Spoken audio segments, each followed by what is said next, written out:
लोहारा उमरगा तालुक्यात जी गारपीट आणि अवकाळीचा जो पाऊस झाला, या वादळ वाऱ्यात फळपिकाचं मोठ्या प्रमाणात नुकसान झाल्याचं आपल्याला पाहायला मिळते.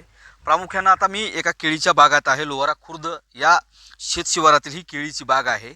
आपण बघू शकतो की या केळीच्या बागाचं नुकसान देखील झालेलं आहे. ही केळीची झाडं जी आहेत ती अशा पद्धतीने उन्मळून पडल्याचं चित्र पाहायला मिळते.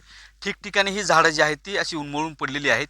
आता ह्याला केळी लागली होती आणि ही केळी वाढण्याच्या आकारात आहे, म्हणजे हिचं फळ काही दिवसात शेतकऱ्यांना मिळणार होतं.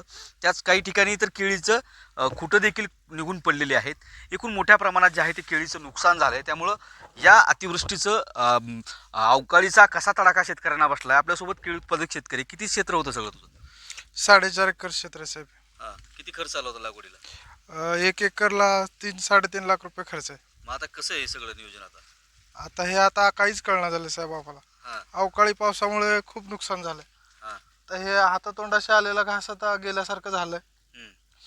आता ही बाग माझी 4 दिवसात जाण्यासारखी होती. आता पावसामुळे सगळे माझे झाडं मोडून पडलेत. समोरच आहे तुमच्या इथं नुकसान झालंय भरपूर. सगळे घडं वगैरे केळीचे खाली पडलेत. झाडांचं नुकसान झालंय, बुंदे तुटून पडलेत झाडाचे.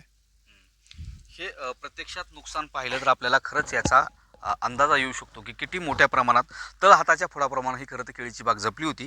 मात्र ही काही तासात जो सगळं वारं वादळ सुटलं आणि त्याच्यात गारपीट झाली आणि या गारपीटीत सगळी केळीची बाग जी आहे ती उद्ध्वस्त झाली आहे. त्यामुळं या शेतकऱ्याला खूप मोठं आर्थिक नुकसान सहन करावं लागतंय आणि हे आर्थिक नुकसान सहन करायचं म्हणजे सहज शक्य नाही आहे. त्यामुळं कुठंतरी मदतीची आशा या शेतकऱ्याकडून व्यक्त होताना सुद्धा दिसत आहे. सागर जाधवसह बालाजी निरफळ, न्यूज 18 मराठी, धाराशिव, लोहारा.